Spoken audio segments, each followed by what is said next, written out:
everybody, welcome back to another episode of 5 Minute Gaming News, the show that may or may not be 5 minutes. Today in the news, gaming unions, and just another example of why we need them. So, just follow me down this rabbit hole because we're going to a place today. Proletariat, the game studio named after the working class, was recently acquired by Activision Blizzard to work on World of Warcraft. And just like many of the QA teams within Activision Blizzard, which are starting to seek better treatment and working conditions, the Proletariat non-management workers, which are basically QA, are asking for the same. And like I mentioned in previous videos, QA workers do some of the toughest jobs in this industry. They are criminally underpaid and overworked and have the least representation within a company. So when Proletariat's workers filed for a union with the Communications Workers of America this past December, the same group that helped QA at Raven Software and Blizzard Albany organize, you would think Activision Blizzard might learn something from the experience. But what they learned was to hit them with the underhanded, dirty tactics earlier. In a blog post made by Proletariat, which, let me remind you, literally is a term used in Marxist thought to define the people who work versus the bourgeoisie, the people who control the means of production. Just let that sink in. Anyway, Proletariat posted that they, instead of recognizing this union, want all workers to have a say, and thus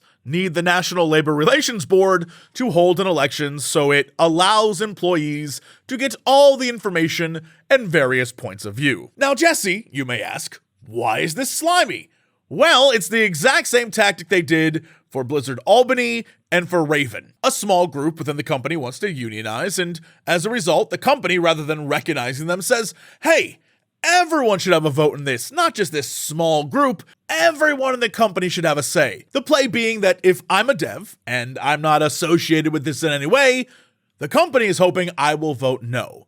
And to sweeten the deal, they're going to offer me all sorts of different things, pay raises and benefits and things of that nature that they won't offer those people who are trying to make a union.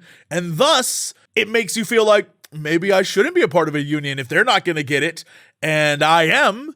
And then, when it all fails, in theory, the company can say, well, it wasn't us who squashed the union, it was the workers themselves. And how do I know this is their plan? Well, Activision Blizzard has done this twice before. The exact same thing. And apparently, according to the CWA Twitter, the same day ZeniMax employees got their union, which Microsoft was like, all right, cool, Proletariat was having a meeting about why unions suck. And here's the real kicker, which just makes all of this so perfectly terrible. On January 3rd, an article was posted on BuzzLeaks about how, thanks to new transparency laws in California and Washington, we can see just how much people are being hired for at these companies. And while Riot is paying anywhere between $98,000 and $132,000 for a QA engineer, and Bungie is paying $86,000 to $108,000 for a test lead, Blizzard's Diablo 4 test lead would get anywhere between $49,000 and $91,000, still needing at least 1 to 3 years management experience. And those are just the leads.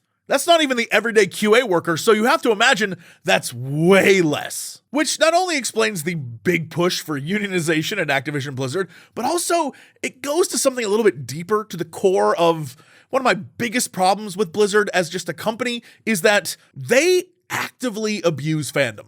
Like, they seek out people who want to work there so badly because it's Blizzard, and they milk that for all it's worth. I know this because I've worked with them. I have many friends who have worked with them. I have many friends who have gone on to work inside as a dev or in the various departments there. And every single time, without fail, it's all hype and excitement, and then they just burn you out because they consistently undercut you, underpay you, and just treat you as kind of like, well, you'll be back because you're a fan. And that is something they've always done.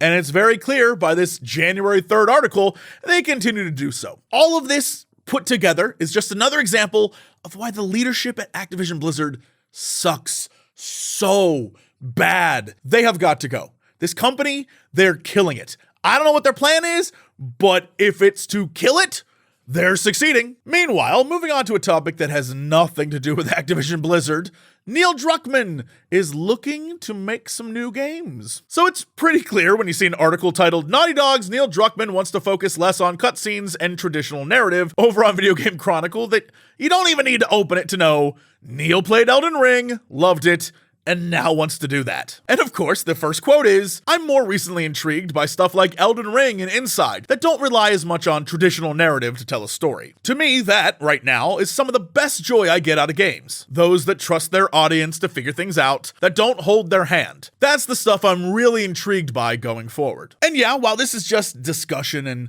not really any game we're going to see anytime soon, if they go this route, it does offer up something completely different from their past efforts. The question then becomes, is Elden Ring good because of the years of practice FromSoft has, or is it easily replicated? That's going to be the thing to look out for here in a couple of years, because we're going to get a lot of Rings-like game. Rings-like? Elden-like? Whatever you want to call it. It's the genre that comes like after Soulsborne games, right? Or Souls-like. Whatever this open world version of it is. That's going to be interesting, because we're going to get a lot. You best believe it. The clones are coming. Speaking of clones, I could use a few. I got so much to do. And then the Final Fantasy XIV patch came out today, and I'm not going to miss that. So, working hard. Thank you for tuning into this. And I'll be back tomorrow with another episode of 5 Minute Gaming News.